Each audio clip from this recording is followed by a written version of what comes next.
चलो बच्चों, अब हम करते हैं इसका क्वेश्चन नंबर 2।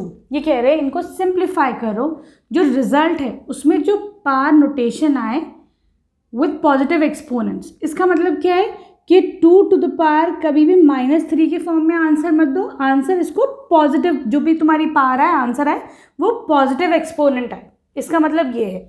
ठीक है, तो चलो अब हम देखते हैं कि ऐसा कैसे कर सकते हैं हम यहाँ पर। तो देखो फर्स्ट वाला देखो तुम, यहाँ पे है तुम्हारे पास -4 to the power 5 divided by -4 to the power 8। ठीक है, तो देखो बच्चों हमारे पास एक आइडेंटिटी है a to the power b upon a to the power m, और n कर लो, m upon a to the power n। Same base है, एक्सपोनेंट्स अलग हैं, तो मैं एक बेस लिख के दोनों के एक्सपोनेंट्स को सब्ट्रैक्ट कर देती हूँ, ऊपर वाले में से नीचे को माइनस कर देती हूँ। ठीक है, ये आइडेंटिटी है, इसको तुम लोग याद रखना। ठीक है, तो इसको थोड़ा सा जो है हम हाईलाइट कर देते हैं।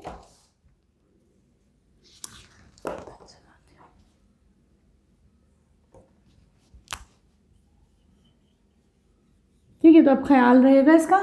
ठीक, यहाँ पर तुम्हारे पास ये आइडेंटिटी मौजूद है इधर।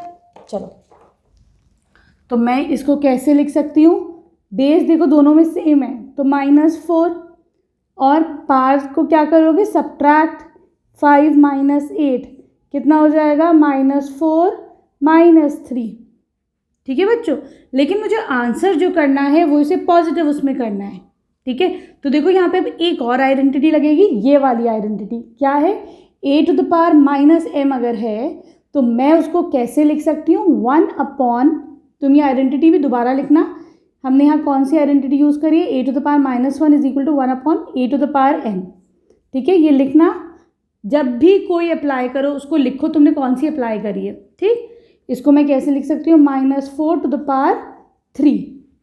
ठीक है, क्लियर है। तो यहाँ पे ये आपका आंसर आ जाएगा कि देखो इसकी पावर पॉजिटिव हो गई डिनोमिनेटर में जाते ही। क्लियर है, ठीक है।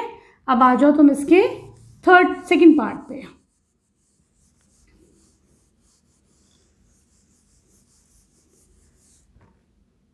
देखो यहाँ पे हमारे पास 1/2 to the power 3 to the power 2।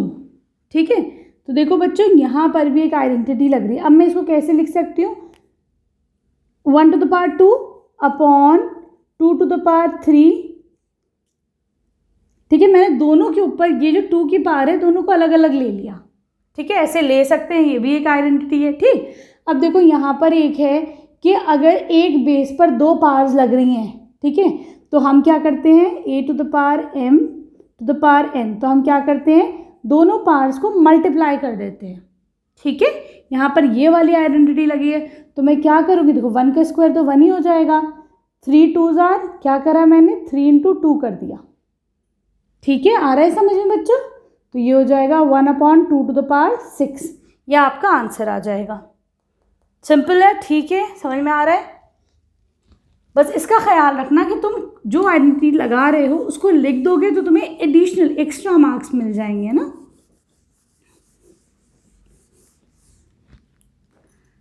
आ जाओ इसके थर्ड पार्ट पर। यहाँ पर है -3 to the power 4 into 5/3 to the power 4। ठीक, सबसे पहले क्या करो, आइडेंटिटी लगाओ, -3 टू द पावर 4 इंटू, मैं 5 टू द पावर 4 अलग कर देती हूँ, ऊपर नीचे कर देती हूँ 3 टू द पावर 4, दोनों के ऊपर अलग अलग मैंने पावर्स ले ली। ठीक है, ऐसा कर सकते हैं। ठीक, ये भी एक आइडेंटिटी है। अब अगला देखो तुम, यहाँ पर देखो -3 टू द पावर 4 का मतलब क्या हुआ, -3 इंटू -3 इंटू -3, इसको भी हटा देते हैं, थोड़ा सा ना जगह कम पड़ रही है, इंटू -3। ठीक है, 4 दफ़ा -3 आ गया, इसका मतलब यही तो है, into 5 to the power 4 upon 3 to the power 4 का मतलब क्या था, 3 to the power 4 into 3 to the power 4 into 3 to the power 4 into 3 to the power 4। ठीक है, अब देखो बच्चों, सॉरी 3 इंटू 3 इंटू 3, सॉरी। अब देखो यहाँ पे minus minus minus minus plus cancel out, minus minus plus cancel out. ठीक, सही है, 1 2 3 4 1 2 3 4। ठीक है, तुम अगर डायरेक्ट भी इसको काट देते तो वो भी सही था, लेकिन मैंने तुम लोग के लिए बताया है कि तुम ऐसे चाहो तो ऐसे कर लो सिंप्लीफाइड फॉर्म में, ठीक। तो तुम्हारे पास आंसर कितना आ जाएगा 5 टू द पावर 4। आगे समझ में, ठीक है। अब आ जाओ इसके फोर्थ पार्ट पर।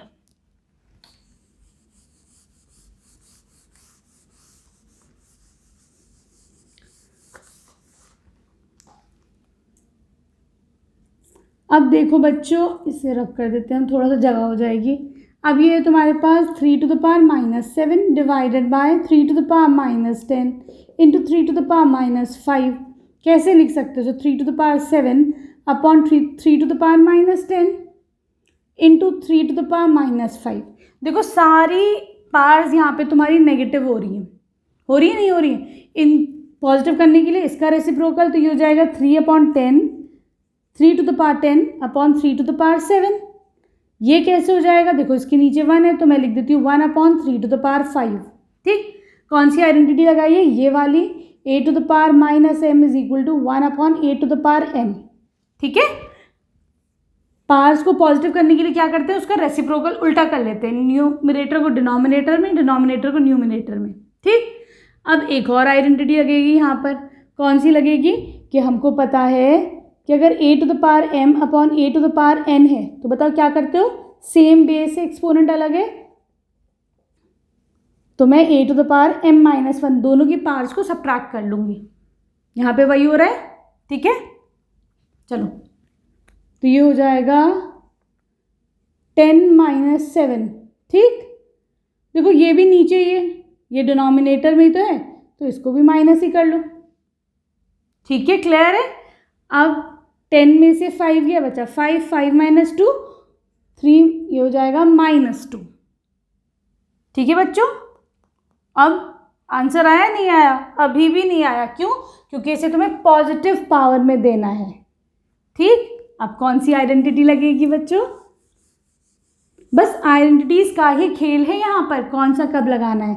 a to the power -m हो जाता है 1/a to the power m, तो मैं इसको कैसे लिख सकती हूँ? 1/3 टू द पावर 2, ठीक। क्लियर?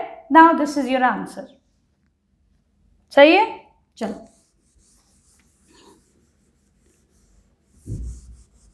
अब आ जाओ तुम इसके फिफ्थ पार्ट पर, है ना।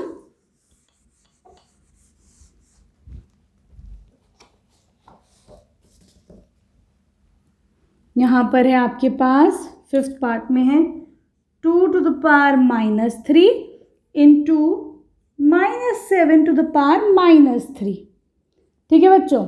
तो देखो बच्चों, हमें ये पता है a to the power m into b to the power m। अगर ऐसा होता है तो हम इसे कैसे लिख सकते हैं? a इंटू बी और इसके ऊपर पूरे के ऊपर m पावर, ठीक है। यहाँ पर भी देखो बेस अलग है, पावर सेम है, तो हम क्या कर सकते हैं? 2 इंटू -7, ठीक है।